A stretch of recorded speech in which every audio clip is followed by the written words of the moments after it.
great to see you here again. My name is Luc de Koester, founder of the Koester Academy. And in this video, I will talk about the PERT and the 3-point methods when I apply them on an activity on the arrow and an activity on the node network diagram. It's very important to see how we can use it on both of the elements. PERT originally was an AOA activity on the arrow method, but we can use the same principle on the activity on the node network or a precedence diagram. But before we continue, don't forget to click on the subscribe button, click on the bell button, and every time we have a new video, YouTube will inform you about it. So let's have a look what this is about. The first thing, we're going to look at the activity on the arrow PERT network method. And what we look at, we have basically a diagram here. We find the activities, the predecessors, the time, and the standard deviation for all the activities. I added the activities and their duration, the way they were calculated either by the PERT formula or the 3-point formula. Basically, it's not important which formula we use. The only thing is, when we use the PERT formula, we use a plus 4m plus b divided by 6 to calculate the average or the expected duration. For the 3-point calculation, we use a plus m plus b divided by 3. And also for the standard deviation, we have a little different formula. Now what we're going to do is to calculate the early start of all the different activities. And basically that's the thing that we want to find. We start from 0 like we always start in an activity on the arrow diagram because we calculate from event to event. So we have the time that the event 0 starts. That's the time 0. We call it the beginning of the project. We have to add the duration of A to find the early finish of A, but this is also the early start of B and the early start of C. Now we can calculate from the early start of B, we can calculate the early finish of B, which is the time 2.34. We add 3.56, which is the duration of B, which gives us an early finish of B, which is equal to 5.9 minutes or days as we want. Now we calculate for C, we have the early start of C, which is 2.34. And to find the early finish of C, we add 1.45 and we find 3.79. Now we can continue. Now we have for E, the early start of E is in fact the early finish of C, but we want to know when is the late finish of E or the early finish of D. And in the next point, we have to see that the duration 5.90 plus 7.36 gives us 13.26. And that's the early finish of D. We have for E, the early finish of E is 3.79 plus 2.4. This is smaller than 13.26. So the early start of F is 13.26. And we calculate from this the early finish of F by adding 5.7, which gives us a total duration of the project of 18.96. Now that's the end of this because we don't calculate the backward pass. We now know expected duration of the project, which is 18.96 periods. Now we can do the same thing on an activity on the node or a PDM network method, and we have the same activities and we build the diagram. The diagram looks a little bit different.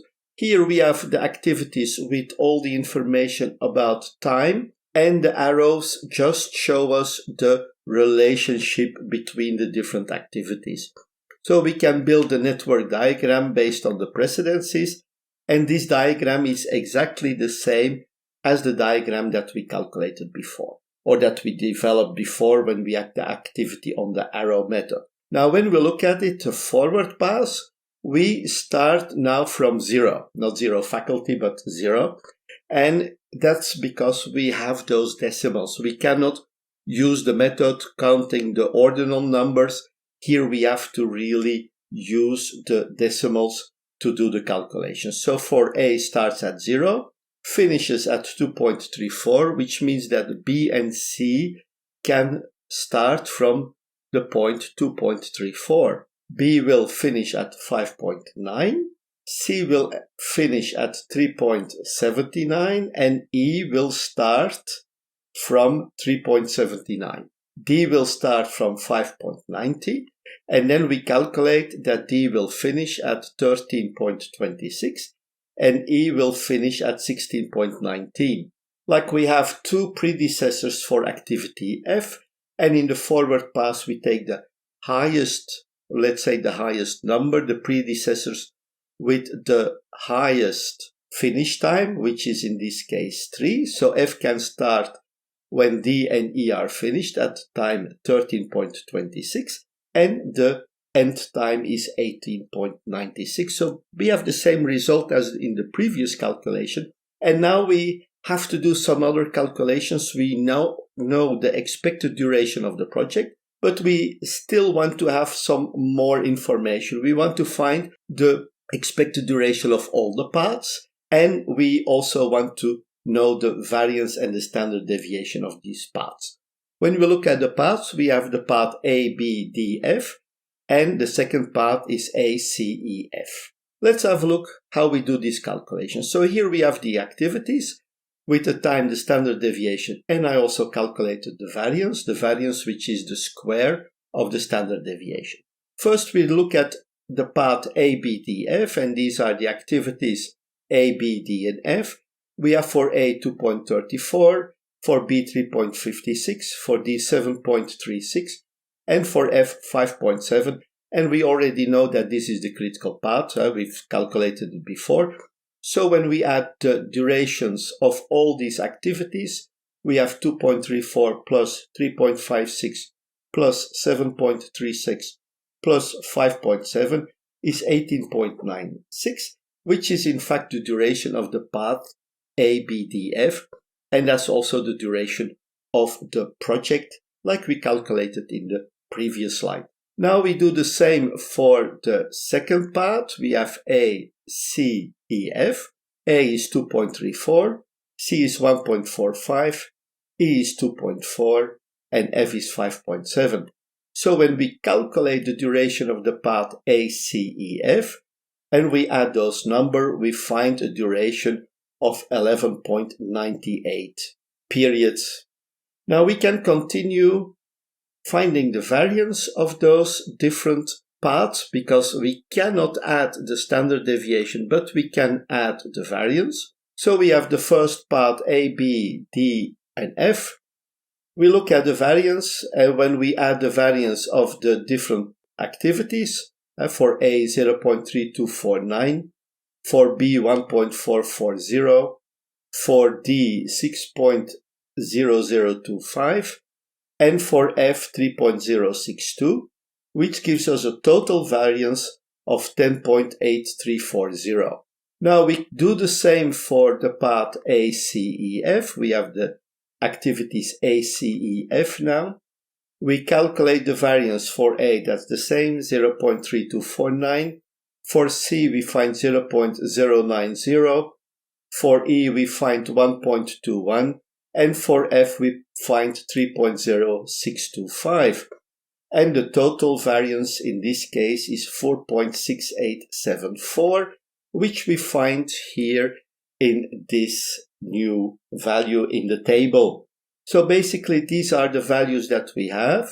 We found the variance for the path ABDF being 10.8340, for ACEF 4.6874, and when we calculate the standard deviation for ABDF, we take the square root of 10.8340, which is 3.2915.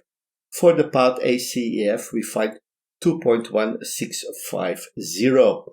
So basically, this is the result that we want to have, and we're going to apply this on a project. We will do some calculations using these values. Let's apply this on the project. We have the paths ABDF, or the path ABDF, with a duration of 18.96 periods, and a standard deviation of 3.2915. What we know from the result is that we can say that there is a probability of 50% that the project will be finished in less or more than approximately 19 periods. Say 18.96 is approximately equal to 19. Now, when we look at the normal distribution, we can use the empiric rule, which says that for the average plus minus one standard deviation, that we find that the time is between 15.7 and 22.3 with a probability of 68.2%. When we have the average plus two standard deviations, the time or the duration between 12.4 and 25.4 periods has a probability of 95.4%. And finally, when we have the average plus three standard deviations, then there is a 99.7% probability that the duration will be between 9.1 and 28.8 periods. Now we can have a different application.